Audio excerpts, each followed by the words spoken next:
Hey, good morning mga kapatid. Isang maulang Friday. No? At ngayon po ay ngayong August 22, 2025 ay muli sa ating daily devotion sa ating God's morning. Atin pong pag-uusapan ang very popular verse mula po sa Matthew 6 verse 33. At pamagatan po natin itong the overflow principle.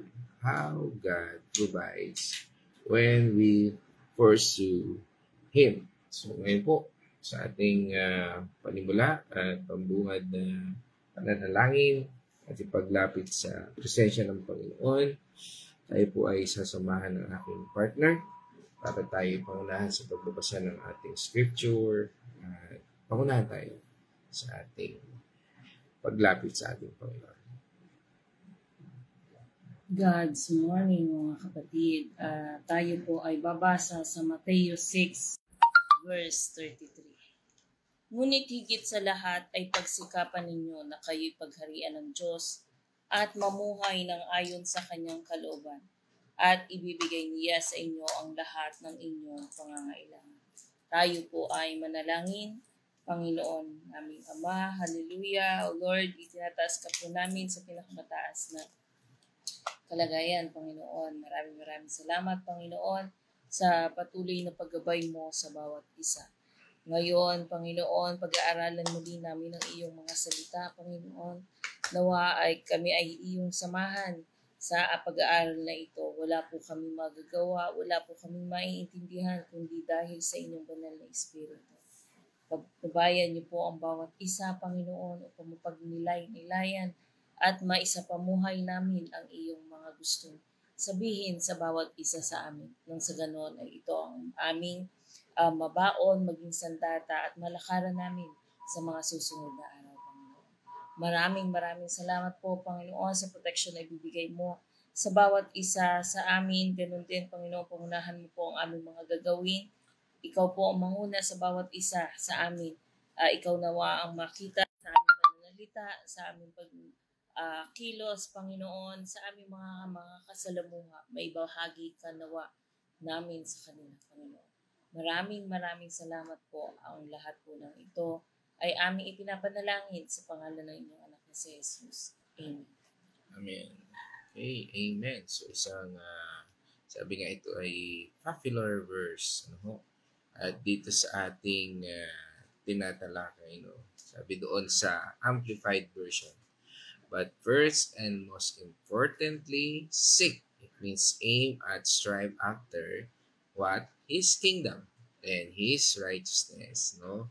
Ibig sabihin po nun, His way of doing and being right. The attitude and character of God. No? Sabi doon, and all these things will be given to you also. No, very popular yung talatang yan. Ito pong Matthew 6:33 ay sabi nga po ay sermon ng ating Panginoong Hesus, no, doon sa bundok, no. Kilalang Sermon on the Mount, no. At dito po sa atin sa chapter 6 ay tinutukoy dito po ng ating Panginoong Hesus ang mga alalahanin, no, tungkol sa, sabi nga ay material na pangangailangan tulad ng pagkain, inumin, at pananamit. So, bago ang topic nga po ay ang talatang ito, sinabi ng ating Panginoong Hesus na huwag tayong mag-alala. No?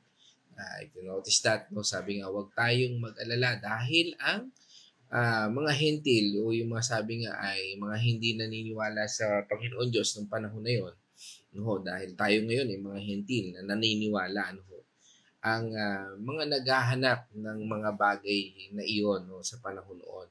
Kaya sinasabi niya, no, sabi ng ating Panginoong Hesus na dapat nating unahin ang kaharian ng Diyos at ang kanyang katwiran, no.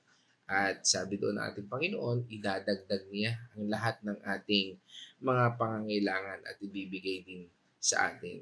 At dito, marami pong sabi nga ay common misunderstanding sa talatang ito. Una, yung pagiging instant key sa yaman. Iniisip po ng iba na ang pagsunod sa Diyos ay nagdudulot agad ng material na kayamanan o sabi nga ay financial breakthrough. No? Ang pangako po nga natin Panginoon Diyos ay all these things. Ibig sabihin po doon, yung mga pangunahing pangangailangan. Ano ho? Hindi luho o kasakiman. No? Please take note. Ano ho? Na pagka po yun, ako, talagang hindi po mangyayari yan. Mas malaki ang sabi nga ay at binibigyan diin no, ng biblical na kasiyahan at sabihin natin spiritual na pagpapala. Ano po yun? Yung kagalakan at kapayapaan. Sabi nga doon sa 1 Timothy 6:8, ano ho? 1 Timothy 6 verse 8. Wait lang. 6 verse 8. Kaya nga't dapat tayong masiyahan kung tayo'y may kinakain at isinusuot. Yan. Dapat daw po tayong masiyahan. Ano ho? At yan po yung isang bagay na kalimitan. Talagang may sumunod ako sa Panginoon. Yayaman na ako. No? Yun yung intensyon. Sabi nga, mga ba talaga ang aral na ito? No? Ano pa? Yung passive faith. No? Yung para bang iisipin natin ay wala ka nang gagawin, bahala na ang Diyos. Parang yan, that's passive faith. Tandaan po natin, ang pagtitiwala sa Diyos ay hindi pagsasantabi ng responsibilidad. Pag tayo ay kumilala na sa ating Panginoon, there's a responsibility na kailangan na po tayong gawin. Sabi nga, it's not by our words, but our faith. No? Pero hindi ibig sabihin, no, wala ka nang gagawin. You have responsibility. Ano ho, inihikayat tayo dito ng ating Panginoon na kumilos ng may pananampalataya. Sabi nga po doon sa 2 Thessalonians 3, verse 10. Nang kami ay kasama pa ninyo, ito ay itinuturo namin sa inyo. Huwag ninyong pakainin ang sino mang ayaw magtrabaho. Sabi nga, pag yung mga tao na tinutulungan natin pero wala nang ginagawa, ano ho, wala nang pagkilos, no, sabi nga ay ipinasa na sa atin yung responsibilidad, no, ay mukhang may mali. Mukhang may dapat tayong gawin. Sabi nga po, isang halimbawa na yan ay mag-apply sa trabaho habang nananalangin para sa gabay. No, yan po yung sinasabi sa atin ng Panginoon. O kaya, ayusin ang buhay habang tayo ay may mga taong nagbibigay sa atin ng chance para gawin ang tama. No, wag iasa natin sa mga tao ang responsibilidad na hindi naman sa kanila, kundi sa atin. Ikatlo, yung prosperity gospel twist, no, yung binabali yung prosperity gospel, no. Sabi nga po, kapag nagbigay ka sa church, parang ganito po yan, ano, maling pananaw, no. Kapag nagbigay ka sa church, babalik sa iyo ng 100 times ang pera mo. Yan, narinig natin yan. Maring totoo, pero wag po nating ilagay sa ating isipan na parang kung ano ibinigay natin ay ibabalik ng Panginoon Diyos. Baka ma-disappoint ka. No? Sabi nga po, walang verse sa Biblia na nagsasabing transactional ang relasyon natin sa ating Panginoon Diyos. Kapag ginawa mo yon, mangyayari yon. Ibig sabihin po nun, yun yung transactional. No, ang pagbibigay ay dapat gawin ng may pag-ibig. Hindi para sa ROI, yung return of investment. No? Hindi po ganun yon. No? At bagamat sinabi ng Panginoon na mag-invest tayo sa kalangitan, yung sinasabi po dito sa atin ng Panginoon ay mag-invest tayo sa mga bagay na hindi nasisira. Ano ho? Kasi ang lahat ng bagay na ating lagi po nating tatandaan, lahat ng bagay na makukuha natin dito sa mundo, iiwanan natin lahat yan. Ano ho? At hindi po natin yan mapapakinabangan pagdating ng panahon na dumating na tayo doon. Kaya nga habang napapakinabangan natin ng mga ito, gamitin natin for the glory of God. Kaapat, yung pagiging self-righteous. No? Minsan naisip natin, ito yung maling kaisipan. Bakit? Dahil, minsan naisip natin, dahil mabait ako at madalas magsimba, dapat ibigay ng Diyos ang gusto ko. Aring ganun yung iniisip. No? Hindi po ganun eh. No? Ang His righteousness o yung righteousness ng ating Panginoon Diyos ay hindi sariling katuwiran, kundi ang katwiran ng ating Panginoong Kristo na nagbibigay sa atin sa pamamagitan ng pananampalataya. Di ba sabi nga po sa atin doon sa 2 Corinthians 5 verse 21. Hindi nagkasala si Kristo, ngunit dahil sa atin siya itinuring na makasalanan upang sa pamamagitan niya ay maging matuwid tayo sa harap ng Diyos. Sabi nga, no, we are the righteousness of God sa pamamagitan nino ating Panginoong Kristo. No, at yan yung isang bagay ng kabanalan ng ating Panginoon. No, na sa ating buhay, nung tinanggap natin ang ating Panginoong Kristo, ay nakalalapit tayo, nagiging matuwid tayo sa paningin ng Diyos. Dahil ang nananahan sa atin, ang Panginoong Kristo. Kaya nga po, huwag nating isipin na dahil sa ating mga ginawa, dahil sa ating ay gagawin ng Panginoon Diyos ang lahat ng ito. Hindi, dahil po sa ating Panginoong Kristo. Ano yung kalooban ng ating Panginoon? Ano pa? No room for suffering. No? Yan yung isang kaisipan na when you seek God first, no, may misunderstanding. Wala nang suffering. Ano ho? Sabi nga, kapag nanampalataya, sabi nga, tayo, wala nang problema sa buhay. Mali. No. O yung iba naman, sinasabi na, bakit ganun?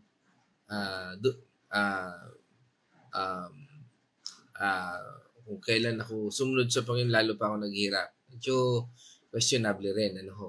Kasi nga, sabi nga, ay nandyan ang mga paghihirap, pagsubok, pero nalalampasan natin. Kahit nga yung mga apostol, di ba, ay naghirap, no? Tingnan po natin yun, di ba? Sabi doon sa 2 Corinthians 11, verse 23 hanggang 28.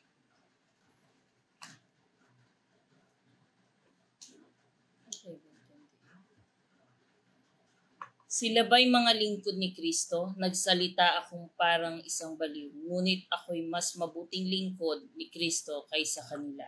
Higit ang aking paghihirap kaysa kanila. Makailang ulit akong nabilanggo, hinagupit ng maraming beses at madalas na mabingit sa kamatayan. 24. 5 beses akong tumanggap at 39 na hagupit mula sa mga Hudyo. 25. 3 ulit kong naranasang hagupitin ng mga Romano at minsan namang binato. 3 beses kong naranasang nawasak ang barkong aking sinasakyan at minsay maghapot magdamag akong lumulutang sa dagat. 26. Sa malimit kong paglalakbay, nalagay ako sa iba't ibang panganib, sa mga ilog, sa mga tulisan, sa mga kapwa ko Hudyo at mga Hintil.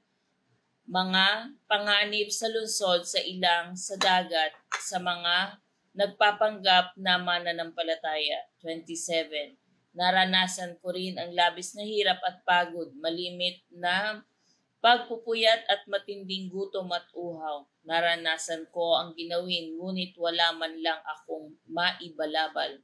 28. Bukod sa lahat ng iyan, ay inaalala ko pa araw-araw ang mga iglesia. Sabi yung sufferings, ano ho? At kung paano yun, sabi nga ay sounds familiar. No? Parang doon sa paghihirap siguro na ating natatanggap ngayon, parang siguro wala sa kalingkingan na nangyari kay Paul. Ano ho? O lalo na kung ihahambing natin sa ating Panginoon Diyos. Tandaan po natin, ang pangako ng ating Panginoon Diyos ay presensya at sapat na biyaya sa gitna ng pagsubok. Hindi exemption sa paghihirap. No? Na anuman ang ating pagdaranasan, yung presensya ng Panginoon Diyos ay siyang magiging sapat sa buhay ng mananampalataya. At yun ang pinangako ng Panginoon Diyos. At yun yung naranasan ni Apostol Paul. Siguro kung doon sa kwentong yun sa chapter 11 ng 2 Corinthians verse 23-28, kung siguro ikaw yon, magiging katulad din kaya ikaw ni Paul. O bibitaw ka na lang. Kaya nga sabi po ng ating Panginoon Diyos, sapat ang kanyang presensya. At ninanais niya na makita natin at maranasan natin ang kanyang biyaya sa anumang ating kinaharap. Sabi nga sa atin, di ba, na 2 Corinthians 12 verse 9, Ganito ang kanyang sagot, ang pagpapala ko ay sapat sa lahat ng pangangailangan mo.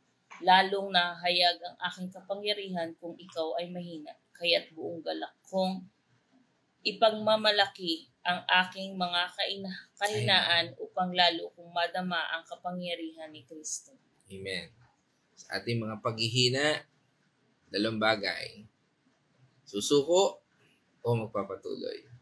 Pero kung panghahawakan natin ang pangako ng Diyos, mararanasan natin ang presensya at sapat na biyaya sa lahat ng ito. Sabi nga, hindi tayo exempted sa paghihirap. Na pag tayo ay sumunod sa Panginoon, there's no exemption. Pero, nakatitiyak tayo na ang presensya ng Diyos ay lagi nandun. Ano pa? Yung priority, no? O yung priority checklist natin, ano? Nagiging, ano nga ba yung checklist natin, priority? Ang maling kaisipan po dito ay iniisip ng nakararami na sapat na ang pagdadala sa church o yung pag-attend mo sa Bible study o yung pagtatites mo para mabayaran ang Diyos. Minsan yan inakala natin, no? Ay, nagtatites naman ako. Bible study naman ako, ma-attend ako sa church. No? Parang yun yung kabayaran ko sa Panginoon Diyos. Tandaan po natin, no? Ang paghahanap ng kaharian ng Diyos ay relasyon, hindi ritual. Kaya ka nagba-Bible study, kaya ka napunta sa church, kaya ka nagtatites, because you have a personal relation or responsibility sa ating Panginoon Diyos. It's not about ritual. Dapat pong lumago ang pag-ibig natin sa ating Panginoon Diyos. Hindi lang pagsunod sa rules.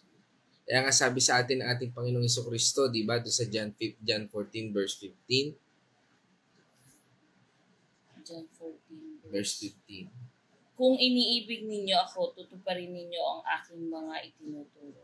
If you love me, you will obey my commandment. No? Hindi dahil sa, sabi nga ay, again, dalawang bagay, worldly living or godly living. Ano pa? Yung pong ignoring God's timing. O yung sabi nga ay, nagdadasal, parang sabi nga, nagdadasal na ako hapon. Bakit wala pa ring trabaho? Yan po yun, yung ignoring God's timing. Yung para bang kinakailangan ang Diyos ang susunod. Naipanalangin ko na, ba't hindi gumaling? Naipanalangin ko na, bakit wala pa rin? No. Naipanalangin ko na, bakit ganun pa din? No. Mga kapatid, ang Diyos ay on time.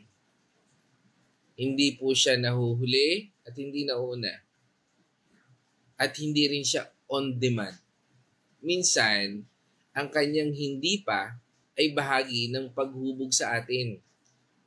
Kaya nga, kung makikita natin, bakit hindi pa niya pinangyayari ang mga bagay na ipinapanalangin sa atin, meron tayong kailangang alisin.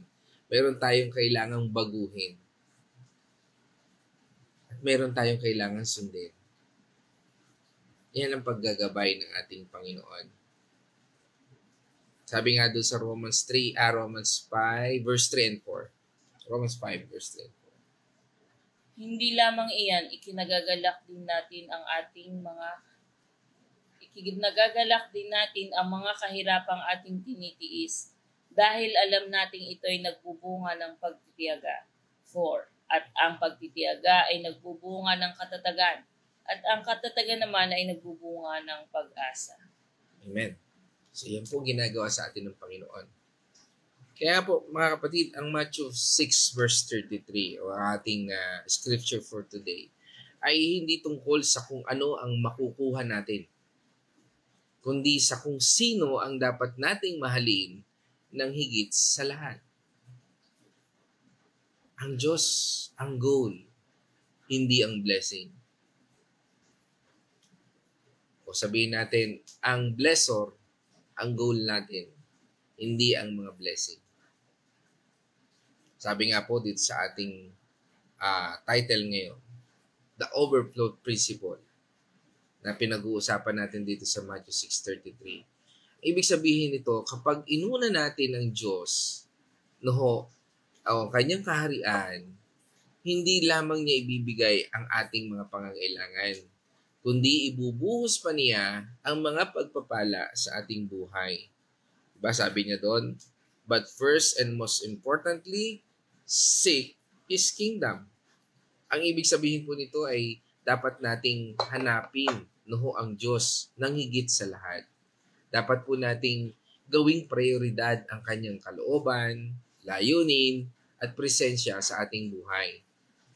Hindi lang ito tungkol sa pagpunta sa simbahan o pagbabasa ng Biblia, kundi ang paggawa ng lahat para sa ikaluluwalhati ng ating Panginoon Diyos.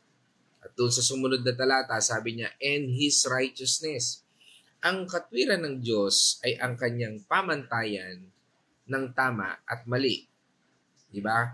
Sa buhay natin, alam naman natin ang tama at mali. Kapag hinanap natin ang kanyang katwiran, ibig sabihin nito ay sinusunod natin ang kanyang mga utos at nagpapakita tayo ng pag-uugali na kalugod-lugod sa ating Panginoon Diyos. No, sabi nga, bago natin isipin kung anong sasabihin ng iba, isipin muna natin kung anong sasabihin ng Diyos.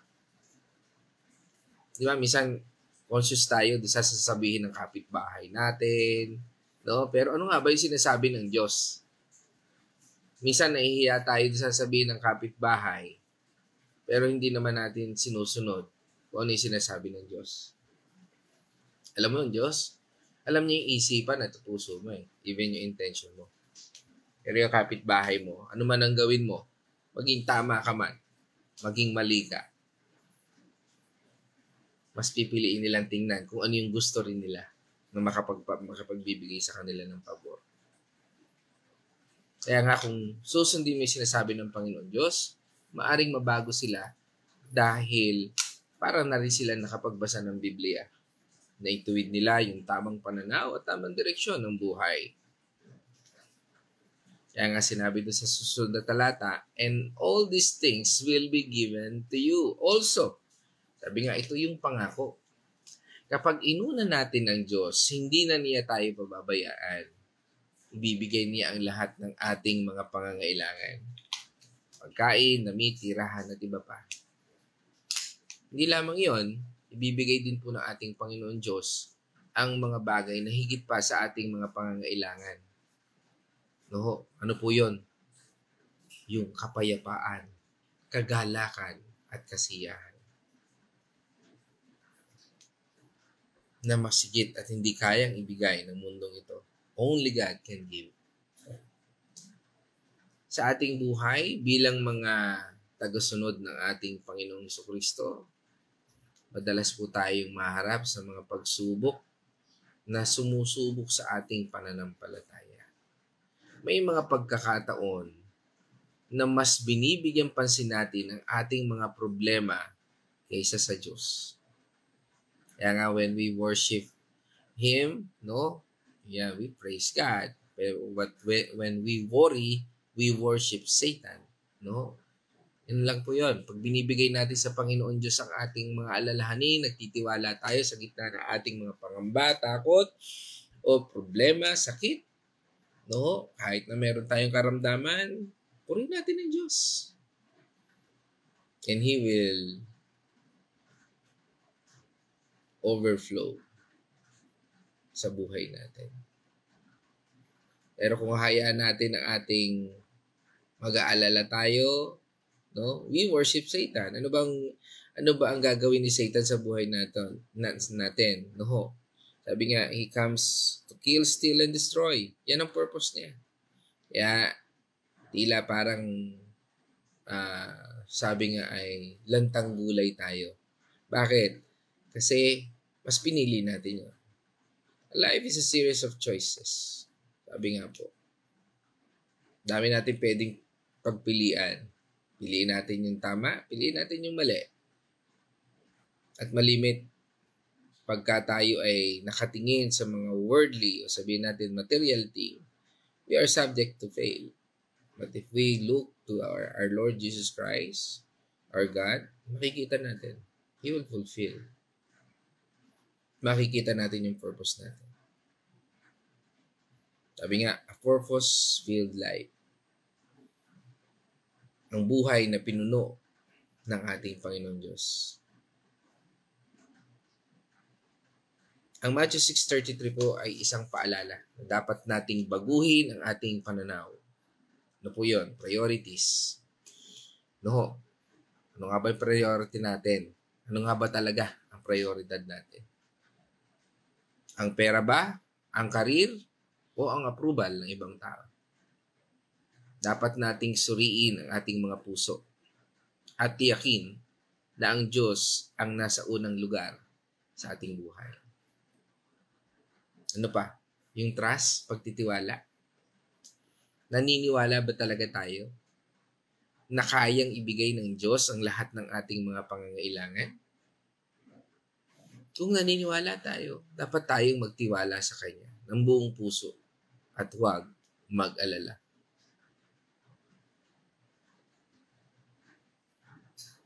Hindi sapat na sabihin lang na naniniwala tayo sa Diyos. Dapat din po nating ipakita ito sa ating mga gawa. Dapat tayong maglingkod sa ating Panginoon Diyos, sumunod sa Kanyang mga utos at ibahagi ang Kanyang pag-ibig sa iba. Dito sa ating tinatalakay ngayon, ng the overflow principle, ay hindi lamang isang pangako, kundi isang hamon.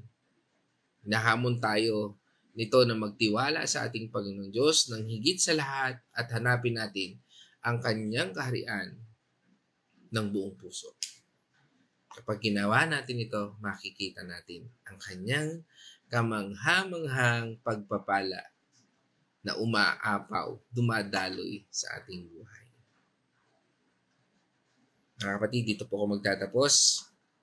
At sa ating pagtatapos, maraming Kristiyano naghahanap ng the overflow principle. Ngunit madalas nating nakakalimutan na ang tunay na kahulugan nito ay hindi tungkol sa pagiging mayaman o pagkuha ng lahat ng gusto natin. Ito ay tungkol sa pagbabago ng ating puso at pag-iisip. Ang tunay na overflow ay hindi ang dami ng ating kayamanan, kundi ang lalim ng ating relasyon sa ating Panginoon Diyos. Sabi nga sa atin ng Matthew 16:26 sa Amplified Version, "For what will it profit a man if he gains the whole world? Wealth, fame, success, but forfeit his soul.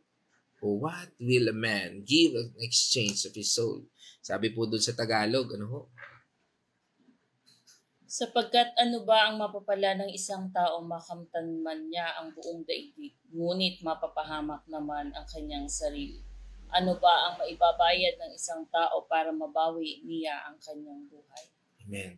So yun po. Kapag inuna natin ang Panginoon Diyos, hindi lamang niya ibibigay ang ating mga pangangailangan, kundi pupunuin rin niya ang ating mga puso ng kapayapaan, kagalakan, at pag-ibig. Sa halip na mag-focus sa kung ano ang makukuha natin mula sa Diyos, dapat tayo mag-focus sa kung ano ang maibibigay natin sa Kanya. Dahil lahat ng pangailangan binigay na sa atin, hindi lang natin makita. Hindi lang natin ma-enjoy kasi ang tinitingnan natin ay yung pagpapala ng iba. Dapat nating ibigay ang ating buong puso, isip at kaluluwa sa ating Panginoon Diyos. Kapag ginawa natin to, makikita natin ang tunay na kahulugan ng the overflow principle. Huwag nating kalimutan na ang kaharian ng Diyos ay hindi tungkol sa pagkain at inumin, kundi tungkol sa katwiran, kapayapaan, at kagalakan sa Espiritu Santo. Sabi nga ng Romans 14 verse 17, ito ang tunay na overflow na dapat nating hanapin. Sabi dun sa Amplified Version, "For the kingdom of God is not matter of eating and drinking, what one likes, but of righteousness and peace and joy in the Holy Spirit." Purihin natin, Panginoon Diyos, mga kapatid. Diyan po tayo nagtatapos sa ating talakay ngayon ng the overflow principle, how God provides when we pursue Him. Mula po dito sa Matthew 6:33, nais ko naman po ibigay ang reflection ng aking partner para po dito sa ating pinag-aralan ngayong araw na ito. God's morning, mga kapatid. Dito po sa ating napag-aralan sa Matthew 6:33. Ito po ay isang paanyaya na suriin ang ating mga prioridad sa buhay. Madalas tayo ay nababahala sa mga bagay na material na pangangailangan na panandalian lamang. Sabi nga po, prioritize your priority. Ang ibig sabihin po ay unahin ang pinakamahalagang bagay sa iyong listahan, which is si Lord Jesus Christ. Kung tayo po ay trabaho na ng trabaho, napaka-workaholic natin, napapabayaan na natin ang ating pamilya, tapos wala tayong ginawa kundi ang nasa isip natin may provide ang pangangailangan ng ating pamilya. Hindi lang naman po pinansyal ang kailangan ng ating pamilya, kundi relasyon sa bawat isa. Ganon din po ang ating Panginoon. Kailangan natin ng relasyon sa ating Panginoon. Kung ikaw ay trabaho ng trabaho, napapabayaan mo na ang iyong pamilya, ang iyong mga anak, hindi mo na nabibigyan ng oras. Nakatuon po tayo sa mga urgent na kalimutan ang pinakamahalaga, ang pamilya, which is ang pamilya po. At ang mga tao pong ito, minsan hinahangaan natin na successful siya sa buhay, na narating na niya lahat ng dapat niyang makamtan sa buhay, pero sa panlabas na anyo lang po natin siya nakikita, hindi po natin nakikita kung ano ang kanyang kalooban, kung ano yung hinahanap pa rin niya, kasi masyado siyang eager na magkaroon ng yaman, ng magkaroon ng katanyagan, pero yung kanyang soul naghahanap ng merong emptiness sa kanyang puso, which is ang hinahanap niya ay ang ating Panginoon. Minsan po kasi nakapokus tayo sa material na bagay, trabaho tayo ng trabaho, umabot tayo ng 60. Pero pagdating natin ng 60 ng mga retirement age natin, na tayo ay mga senior citizen na, iniisip natin, sayang yung time, sana inuna ko ang Panginoon, sana inuna ko yung mga bagay na dapat ay prioritize, na priority mo, na hindi mo prioritize. Kaya minsan nagsisisi tayo, sana noong bata pa lang in-introduce ko sa mga anak ko ang Panginoon, nang sa ganon ay hindi mga suwail ang mga anak. Minsan po kasi tayo ay nagsisisi kapag tayo ay maiedad na, hindi na natin alam kung ano yung mga nangyari sa buhay ng ating mga anak, sapagkat hindi natin na-prioritize kung papaano sila turuan na maglingkod or mag-seek sa ating Panginoon. Kaya napaka-importante po habang bata pa lang yung mga anak natin ay atin na silang turuan, atin na silang gabayan na kumilala sa ating Panginoon, sapagkat kung itatanim po natin sa priority natin na itanim sa puso ng mga anak natin ang Panginoon, lalaki po sila na naka-align sa Panginoon. Hindi po sila gagawa ng hindi kaaya-ayang bagay na hindi gusto ng ating Panginoon, sapagkat meron silang takot sa Diyos, meron silang pananampalataya sa Diyos. Yun po ang tunay na kayamanan, hindi yung material na bagay. Kaya po dito po na natutunan natin na i-prioritize natin ang ating Panginoon, at ang material na bagay ay susunod kapag iyon ay nakalaan para sa atin. Tayo po ay bibiyayaan ng ating Panginoon ng dinidesire ng puso natin kung iyon ay nakalaan sa atin. Pero kung hindi naman po nakalaan sa atin, yun po ay hindi i-allow ng ating Panginoon, sapagkat mapapahamak tayo sa lahat ng ating mga gagawin kung wala tayong conviction sa ating Panginoon, walang sinasabi ang ating Panginoon na makakabuti sa atin. So yun lamang po, mag-ingat po tayong lahat, at maraming salamat po sa pagsama sa amin tuwing umaga sa God's Morning. God bless po. Okay, praise God. At again, tayo naman po idadako sa ating mga kapatid online na sa atin ay sumasama sa bawat araw para sa ating daily devotion. No? At tayo po ay muli sinumahan tayo ng ating mga kapatid. No? At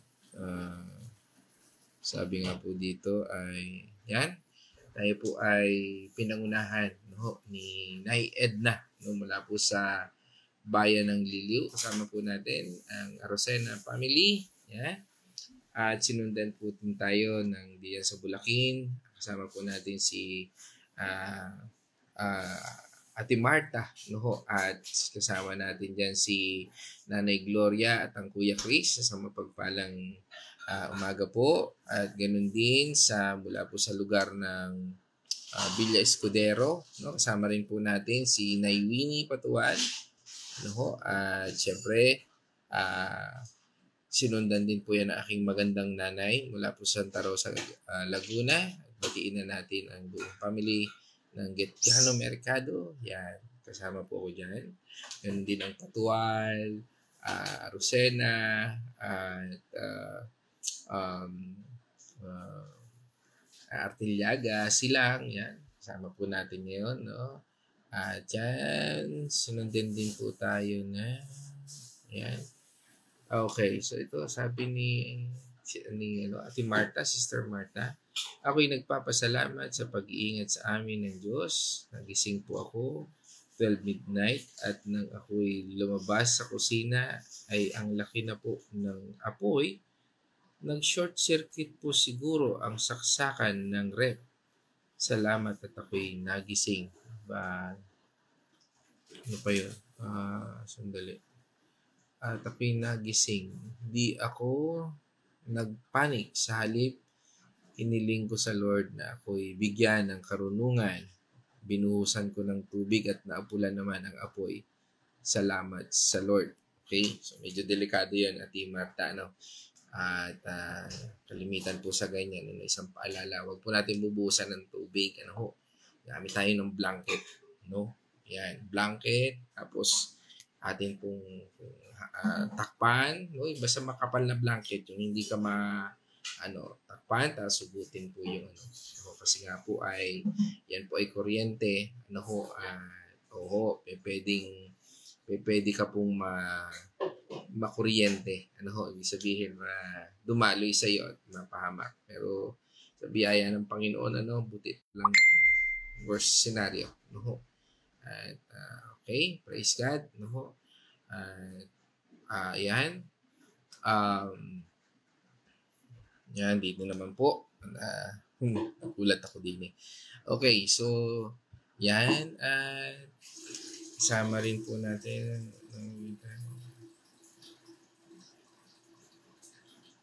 Okay. Sabi nga po dito ni Nanay Gloria, ang pagbibigay kay Lord ay di nag-iintay ng kapalit. No? Sabi nga, bukal sa puso siguro ito. No? Bukal yun sa puso natin. Yan. Amen. Yun. Okay. And prayer request ng ating mga kapatid ng pag-iingat. Yan. Especially kay Gabriel, Kate, Rose, at sa ating lahat. Ayan. Yan. Kasama rin po natin sabi nga siyempre, si Sister Maria Banalos, mula dyan sa Dubai.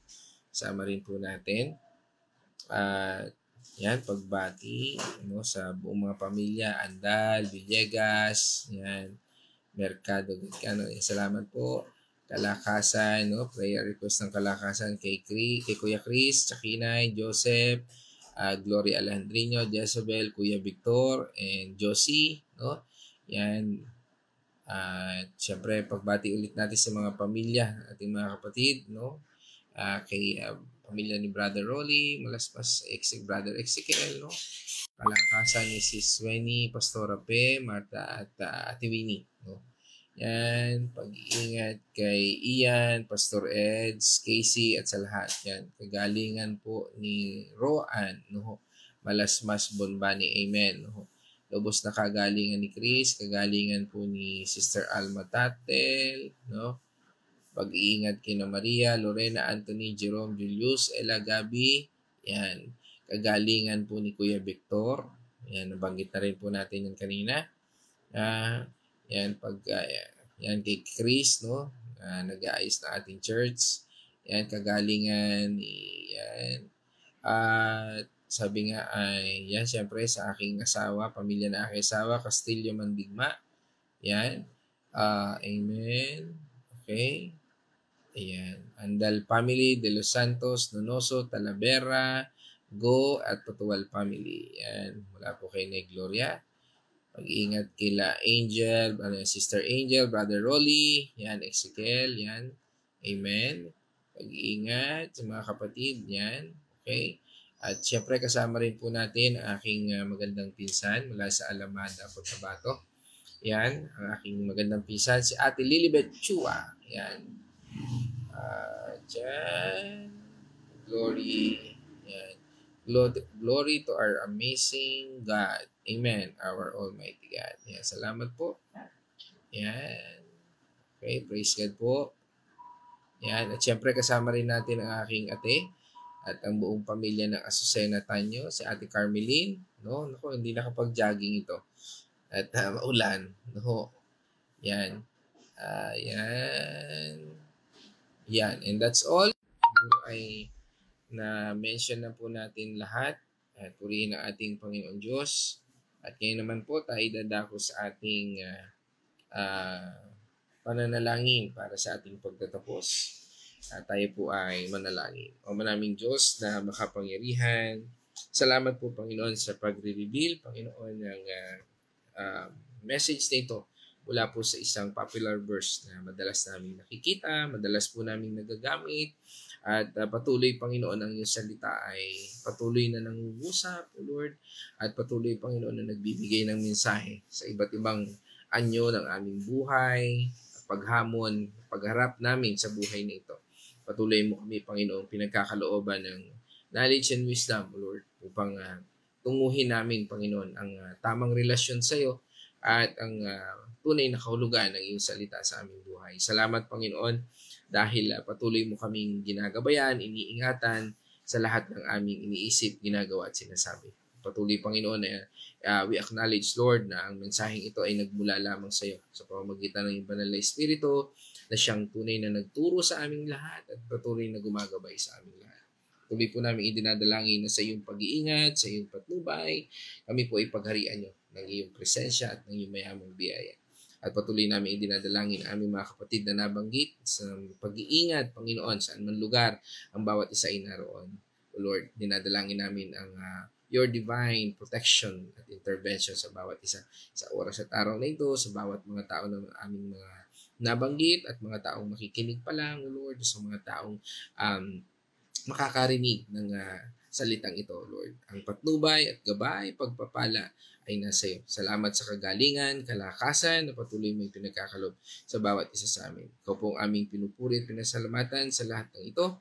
At sa iyo lamang po namin, Panginoon, itinataas ang aming papuri at pagsambang ito sa pangalan ng aming Panginoon at tagapagligtas na si Jesus Cristo. Salamat sa kagalingan, Lord, at kalakasan aming mga kapatid, especially ang aming mga kapatid na may kagalingan, may mga karamdaman, Panginoon, si Rowan, si Kuya Chris, si Kinay, at ang iba pa, Panginoon, na nanonood dito, O Lord, ay patuloy na idinadalangin namin ang pasasalamat ng iyong kagalingan at kalakasan. Ganon din, Panginoon, sa aming kapatid na si Tip na sa kanyang nalalapit na panganganak sa August 26. Lord, ang dalangin po namin, patuloy na patnubay at gabay, kalakasan sa mag-inang ito at sa pangangailangan ng buong pamilya. Again, O God, we thank you and we praise you.